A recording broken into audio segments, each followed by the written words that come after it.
Bonsoir. Alors, on continue la deuxième partie du triangle de Karpman.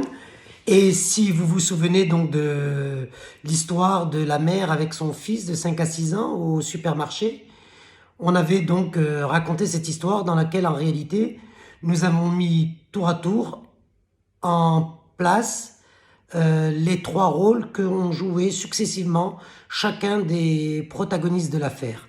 Alors, le fils était au début persécuteur, puis il est devenu victime, puis il est devenu le sauveur. Et successivement, le père, la mère, l'enfant ont chacun joué un de ces rôles. Comment ça se fait? Eh bien, dans notre vie, nous avons un rôle prépondérant en tant que soit persécuteur, soit victime, soit sauveur. Qu'est-ce que ça veut dire?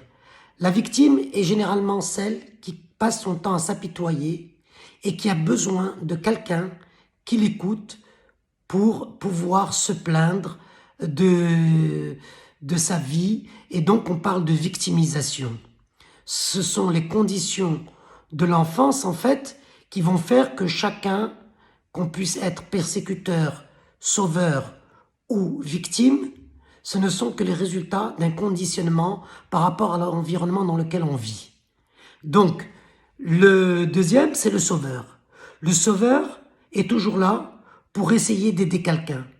Il pense qu'il fait du bien. En réalité, il fait du bien à lui-même. Il pense qu'il a un rôle à jouer et que pour ça, il est obligé de pouvoir aider les autres. Or, il ne se rend pas compte qu'en fait, c'est qu'il a besoin de reconnaissance, qu'il est lui-même en détresse et que le fait de penser qu'il sauve les autres le met dans une position où il s'estime utile. Enfin, le persécuteur a besoin de rendre quelqu'un malheureux.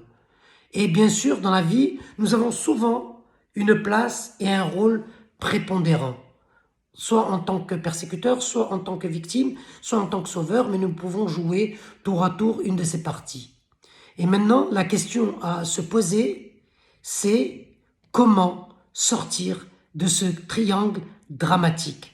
Comment se permettre de pouvoir s'autonomiser et être indépendant et pouvoir d'abord gérer ses besoins avant de pouvoir gérer ceux des autres, de pouvoir se prendre en charge. Et ça, ce sera l'objet d'une troisième partie. Je vous remercie de m'avoir écouté et je vous dis à la prochaine pour trouver la solution.